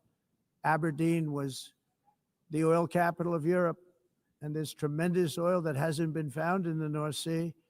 Tremendous oil. And I was with the prime minister I respect and like a lot, and I said, you're sitting with the greatest asset. They essentially closed it by making it so highly taxed that no developer, no oil company can go there. They have tremendous oil left, and more importantly, they have tremendous oil that hasn't even been found yet.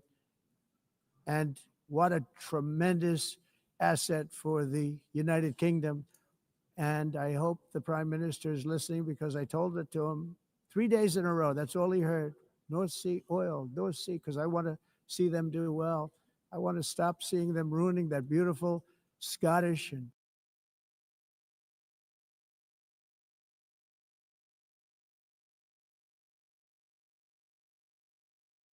English countryside with windmills and massive solar panels that go 7 miles by 7 miles, taking away farmland. But we're not letting this happen in America. In 1982, the executive director of the United Nations Environmental Program predicted that by the year 2000, climate change would cause a global catastrophe. He said that it will be irreversible, as any nuclear holocaust would be. This is what they said at the United Nations. What happened? Here we are. Another UN official stated in 1989 that within a decade, entire nations could be wiped off the map by global warming. Not happening. You know, it used to be global cooling. If you look back years ago in the 1920s and the 1930s, they said, global cooling will kill the world. We have to do something. Then they said global warming will kill the world, but then it started getting cooler. So now they could just call it climate change, because that way they can't miss. It's climate change.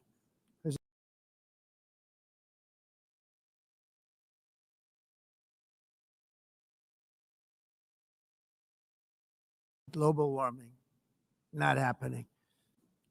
The green energy scam, your country is going to fail. And if you don't stop people that you've never seen before, that you have nothing in common with, your country is going to fail. I'm the president of the United States, but I worry about Europe. I love Europe. I love the people of Europe. And I hate to see it being devastated by energy and immigration. This double-tailed monster destroys everything in its wake, and they cannot let that happen any longer. You're doing it because you want to be nice. You want to be politically correct, and you're destroying your heritage. They must take control strongly and immediately of the unmitigated immigration disaster and the fake energy catastrophe before it's too late. The carbon footprint is a hoax made up by people with evil intentions, and they're heading down a path of total destruction. You know, the carbon footprint was a big, big thing a few years ago. I remember hearing about the carbon footprint, and then President Obama would get into Air Force One, a massive Boeing 747, and not a new one, an old one with old engines that spew everything into the atmosphere. He'd talk about the carbon footprint, we must do so. Then he'd get in and he'd fly from Washington to Hawaii to play a round of golf. And then he'd get back onto that big, beautiful plane and he'd fly back and he'd talk about, again, global warming and the carbon footprint. It's a con job. At extreme cost and expense, Europe reduced its own carbon footprint by 37%. Think of that. Congratulations, Europe. Great job. You cost yourself a lot of jobs, a lot of factories closed, but you reduced the carbon footprint by 37%. However, for all of that sacrifice and much more, it's been totally wiped out and then some by a global increase of 54%. Much of it coming from China and other countries that are thriving around China, which now produces more CO2 than all the other developed nations in the world. So all of these countries are working so hard on the carbon footprint, which is nonsense, by the way. It's nonsense. You know, it's interesting. In the United States, we have still radicalized environmentalists, and they want the factories to stop. Everything should stop. No more cows. We don't want cows anymore. I guess they want to kill all the cows. They want to do things that are just unbelievable, and you have it too. But you know, we have a border, strong, and we have a shape, and that shape doesn't just go straight up. That shape is amorphous when it comes to the atmosphere. And if we had the most clean air, and I think we do, we have very clean air. We have the cleanest air we've had in many, many years. But the problem is that other countries, like China, which has air that's a little bit rough, it blows. And no matter what you're doing down here, the air up here tends to get very dirty because it comes in from other countries where their air isn't so clean. And the environmentalists refuse to acknowledge that. Same thing with garbage. In Asia, they dump much of their garbage right into the ocean. And over about a 1 week and 2 week journey, it flows right past Los Angeles. You've seen it. Massive amounts of garbage, almost too much to do anything about, flowing past Los Angeles, past San Francisco.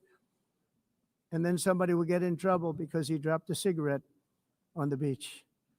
The whole thing is crazy. The primary effect of these brutal green energy policies has not been to help the environment, but to redistribute manufacturing and industrial activity from developed countries that follow the insane rules that are put down to polluting countries that break the rules and are making a fortune. They're making a fortune. European electricity bills are now 4 to 5 times more expensive than those in China, and 2 to 3 times higher than the United States. And our bills are coming way down. You probably see that our gasoline prices are way down. You know, we have an expression, drill. Nós reduzimos os custos de energia porque nós faremos, como a expressão, vamos fazer tudo isso, reduzir os custos de energia e os custos diminuíram nos Estados Unidos. Common to see one. Por exemplo, se você olhar Electric costs nos países em approximately faturas de energia, 100 heat-related deaths nós não related. aclimatizados. mas nós nos Estados Unidos conseguimos usar eles e evitar aumento da temperatura, porque é muito caro também usar nado e ninguém usa pretending to stop the global tudo isso hoax. The como a of asking mudança. industrialized nations, Esse agenda mundialista não tem nenhum sentido. entire societies must be rejected País and pre- it must be immediate. That's why in America I withdrew from the fake Paris Climate Accord, where, by the way, America was paying so much more than every country. Others weren't paying. China didn't have to pay until 2030. Russia was given an old standard that was easy to meet, 1990 standard.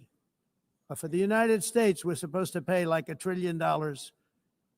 And I said, this is another scam. The fact is, the United States has been taken advantage of by the world for many, many years, but not any longer, as you probably noticed.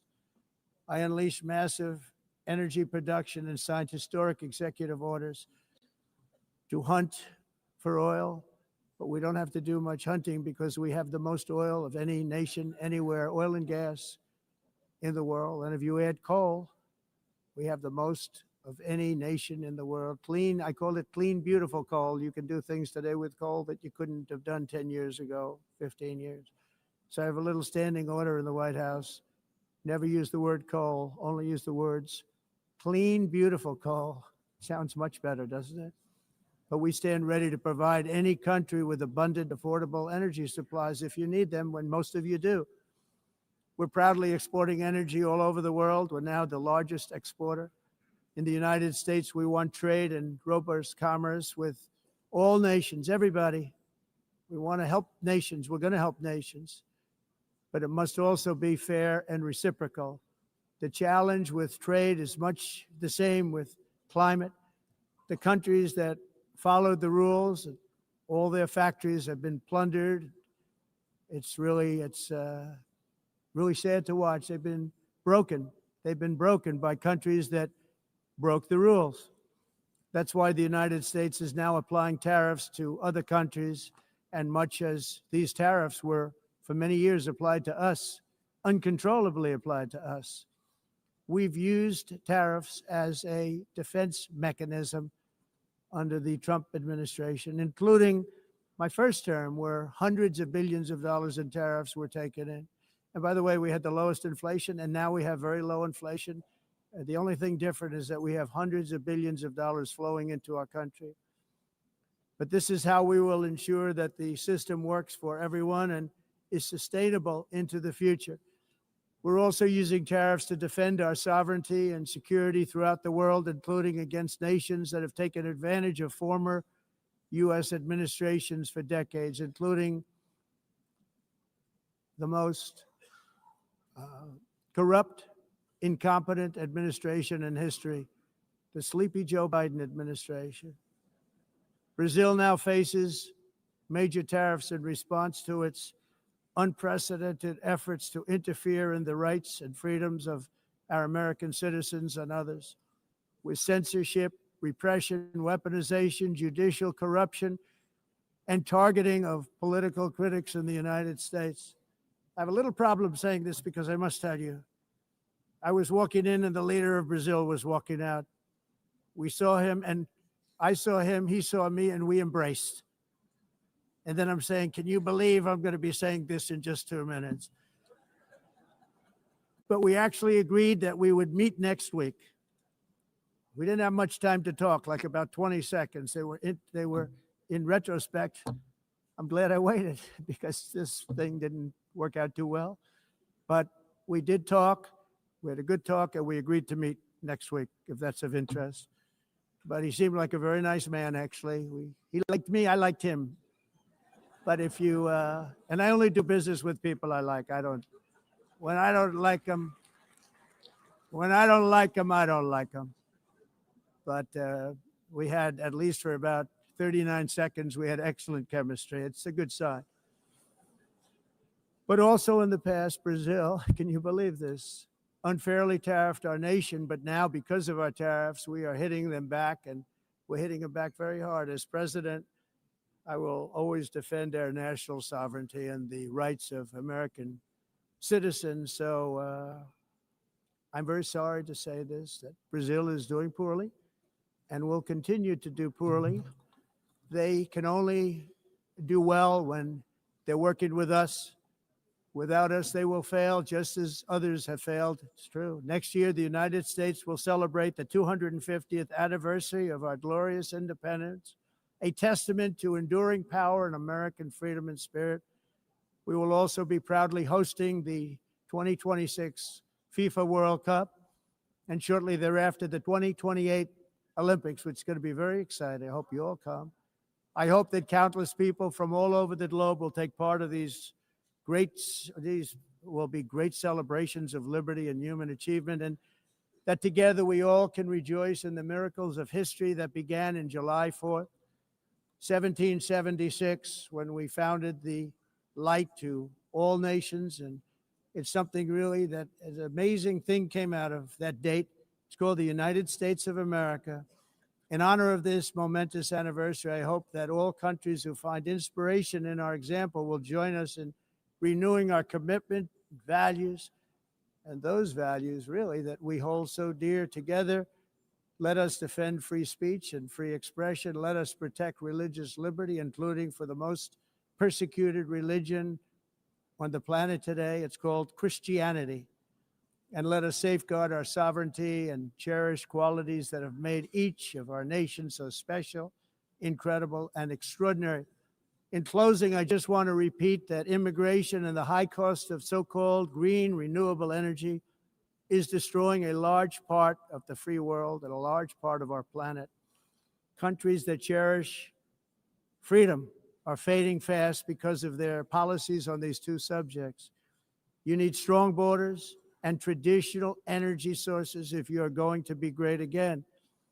Whether you have come from north or south, east or west, near or far, every leader in this beautiful hall today represents a rich culture, a noble history, and a proud heritage that makes each nation majestic and unique, unlike anything else in human history or any other place on the face of the earth.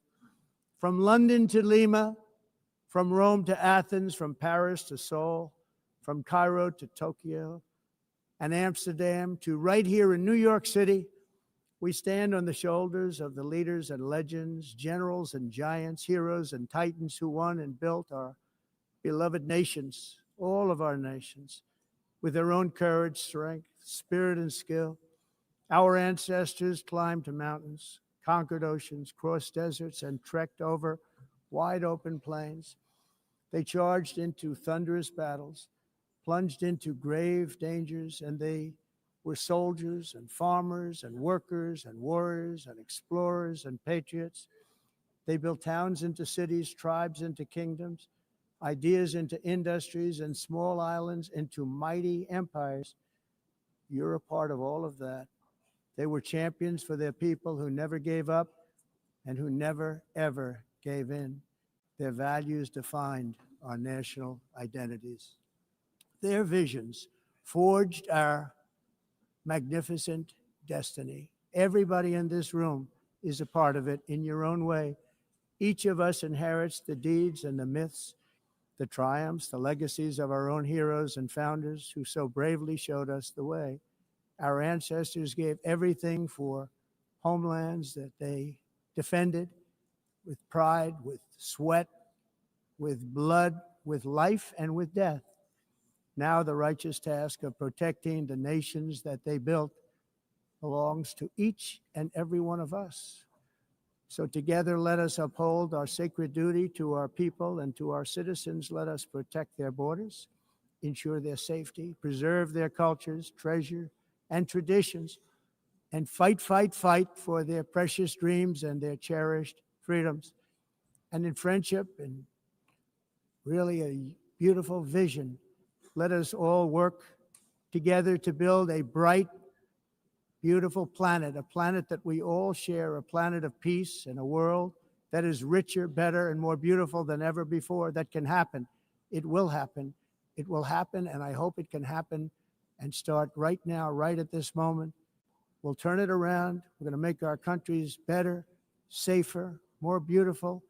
We're going to take care of our people. Thank you very much. It's been an honor. God bless the nations of the world. Thank you very much. Bye.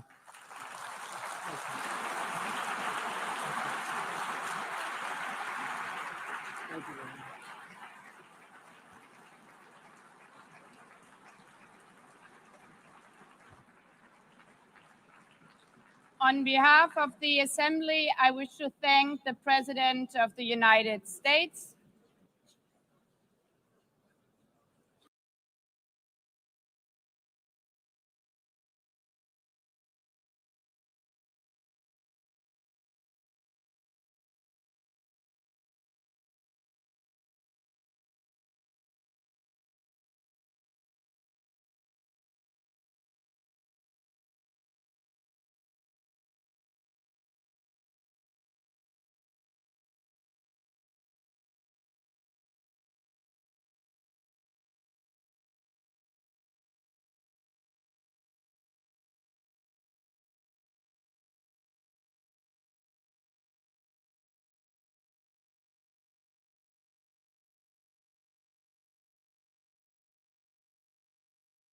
Esse relatório, olha só, Vivi, é um dos melhores relatórios que eu li, porque ele traz várias percepções. Põe na tela ali a capa do relatório, só para as pessoas saberem de qual relatório a gente está falando. É da Nira Data, ou Nira Data, né, se a gente aportuguesar aí a palavra, e esse relatório se chama Democracy Perception Index 2025, ou seja, o índice de percepção da democracia em 2025. Então, é um relatório onde eles estudam em mais de 100 países, tá? Entrevistam mais de 110 mil pessoas e, com isso, estatisticamente, conseguem representar 91% da população mundial. E, gente, fica com a gente, porque vocês vão ouvir coisas, assim, brutais aqui, brutais, e até várias bem interessantes, e que vão em linha com o que a gente estava falando aqui, com o que eu estava falando aqui, do estrago que Donald Trump está fazendo para a visão dos Estados Unidos no mundo inteiro. Mas por que é importante esse relatório? E eu vou até começando falando de uns dados que eu não trouxe os gráficos aqui. Porque, por exemplo, Demore, eles perguntam, olha que interessante essa pergunta, eles fazem a seguinte pergunta no relatório: o que quer dizer democracia para você? Qual a principal função da democracia? Porque democracia, gente, é só uma palavra, igual cadeira, igual mesa, igual computador, tudo isso é uma palavra só. O significado da palavra para as pessoas é o que, no final das contas, interessa. Tem um monte de gente que defende liberdade. Mas o que essas pessoas estão defendendo? Isso que é importante. Então, um monte de gente defende democracia. Então, em vários países do mundo, democracia as pessoas associam a um regime que melhora a sua qualidade de vida e melhora a sua condição econômica. Isso é o que as pessoas entendem por democracia. É a definição mais popular no mundo de democracia. Sabe o que vem lá em terceiro lugar? Mas assim, disparado atrás, muito atrás, essa percepção de poder votar em quem você quiser, essa percepção de que os direitos são preservados. Então as pessoas não têm a mesma visão sobre o que é democracia. Então essa é coisa... O problema, Edu, é que isso, a sua vida pode melhorar em ditaduras também, né? Então esse conceito vai para o espaço, né? Total. Isso é muito importante ter. Mas aí vamos lá. No mundo inteiro, eles fizeram essa pergunta e esse é um relatório espetacular. Eu vou até ver se o pessoal da produção pode pegar o link depois. Enquanto eles preparam aqui, eu vou mostrando para vocês os dados e no final a gente põe o link para quem quiser baixar. Ou no final do N1 hoje a gente põe o link para quem quiser baixar o relatório, porque vale a pena baixar esse relatório, tá? Vamos lá. Pergunta que eles fizeram e que foi um choque. Essas perguntas foram feitas em abril, então nada é mais recente do que isso. Trump já tinha anunciado as tarifas dele em relação ao mundo inteiro, já tinha feito aquela roubalheira lá de questão de criptomoeda e etc., já tinha xingado tudo que é país, dito que queria anexar a Groenlândia, o Canadá como mais um estado americano, então já tinha tido essa confusão toda. E a gente falando, cara, esse negócio vai ter um impacto enorme e a China está se aproveitando disso para, assim, dar outro salto em relação aos Estados Unidos. O primeiro grande salto foi durante a Covid, que fez o lockdown desde o primeiro dia, etc. está acontecendo esse segundo salto. Olha só, pela primeira vez na história, em abril deste ano de 2025, a China ultrapassou os Estados Unidos na forma como é vista pelo mundo inteiro. Uma visão positiva ou negativa? Põe o gráfico na tela, porque esse gráfico é impressionante. Pela primeira vez na história, isso é a percepção que o mundo tem, positiva ou negativa, em relação às maiores potências do mundo. Como é que é medido esse índice? Simples. O número de países que têm uma percepção positiva, menos, e quanto que é esse número, menos o número de países que têm uma percepção negativa. Então, você tem 50% percepção positiva, 50% percepção negativa, dá 0. Você tem 60% percepção positiva, 40% negativa, 60 menos 40 dá 20.